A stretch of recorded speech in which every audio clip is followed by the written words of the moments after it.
اگر آپ چاہتے ہیں کہ آپ کے ساتھ جو رہتے ہیں ان کے ساتھ آپ اچھے تعلقات رہیں اور کسی کے ساتھ بگاڑے نہ، اور اچھے انداز میں رہنا سیکھنا چاہتے ہیں، تو اس ویڈیو کو ضرور دیکھیے گا۔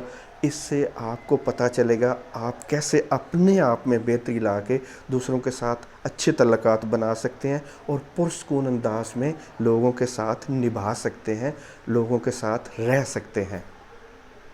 تو کئی دفعہ ایسا ہوتا ہے جن کے ساتھ ہم رہ رہے ہوتے ہیں ان کے ساتھ ہمارے اختلاف ہو جاتے ہیں، ہم ان سے کئی باتوں پہ ناراض ہوتے ہیں۔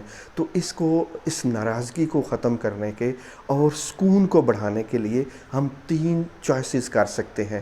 پہلی چوائس یہ ہے کہ ہم اندر ہی اندر اس پہ کڑتے رہیں، غصے میں رہیں اور بات نہ کریں۔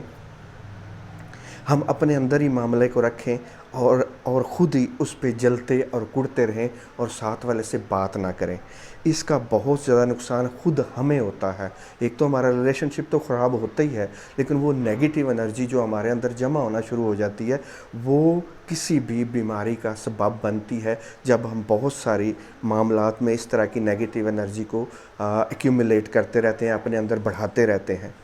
اور اس طرح کی اپنے اندر رکھنے کی چیز جو ہے یہ آپ کو نقصان پہنچا سکتی ہے۔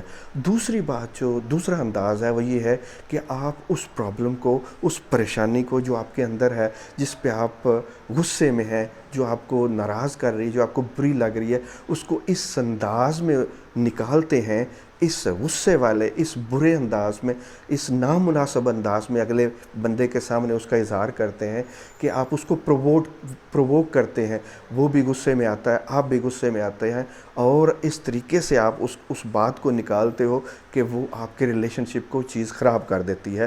آپ کے اندر سے تو بات نکلتی ہے لیکن وہ بگاڑ دیتی ہے سب کچھ۔ برے انداز میں، نامناسب انداز میں بات کو نکالنا آپ کے ریلیشن شپ میں اور آپ کی زندگی میں سکون کو ختم کر سکتا ہے۔ اور یہ تیسرا جو میں بات کرنے لگا ہوں، تیسرا انداز سب سے بیسٹ ہے، جس سے آپ کے ریلیشن شپ بھی اچھے رہیں اور آپ کی لائف بھی پیسفل رہے۔ اب تیسرا انداز کیا ہے؟ جیسے فار ایگزامپل جب آپ پریشان ہیں، جب آپ اندر ہی اندر کڑ رہے ہیں، کسی بات کو ناپسند کر رہے ہیں، تو آپ اس کو اچھے انداز میں باہر نکالیں گے۔ باہر نکالنا تو بہت ضروری ہے، اس کو اندر رکھنے سے آپ کو پتہ نقصان ہے۔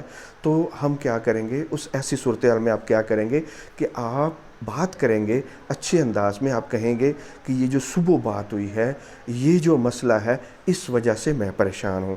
اس میں ایک چیز بہت ضروری ہے نوٹ کرنے والی، کہ آپ یہ نہیں کہیں گے جو آپ نے صبح بات کی یا جو آپ نے یہ مسئلہ کھڑا کیا اس وجہ سے میں پریشان ہوں۔ جب آپ کہیں گے آپ نے، جب آپ فنگر پوائنٹ کریں گے تو یہ بلیم آئے گا۔ جب آپ کسی پہ بلیم کرتے ہیں تو وہ بھی ڈیفینسو ہو جاتا ہے اور معاملہ بجائے سمٹنے کے، ختم ہونے کے، بڑھ جاتا ہے۔ تو یہ ضروری ہے کہ آپ اچھے انداز میں یہ کہیں کہ اس بات کی وجہ سے جو صبح ہوئی ہے، یہ مسئلہ جو آج کل درپیش ہے، یہ معاملہ جو خراب ہوا ہے، اس وجہ سے میں گڈ فیل نہیں کر رہا یا گڈ فیل نہیں کر رہی۔ یہ جو بات ہے اس نے مجھے ہرٹ کیا ہوا ہے، یہ جو چیز ہے اس نے مجھے پریشان کیا ہوا ہے۔ اچھے انداز میں جب آپ بات کریں گے تو آپ کو اچھا رسپانس ملے گا۔ اور یہ تینوں ریئیکشنز میں، یہ جو تینوں انداز ہیں کسی بھی، جب آپ معاملے میں پھنسے ہوئے ہوتے ہیں ساتھ والوں کے ساتھ، تو ان میں یہ تیسرے والا بیسٹ آپشن ہے۔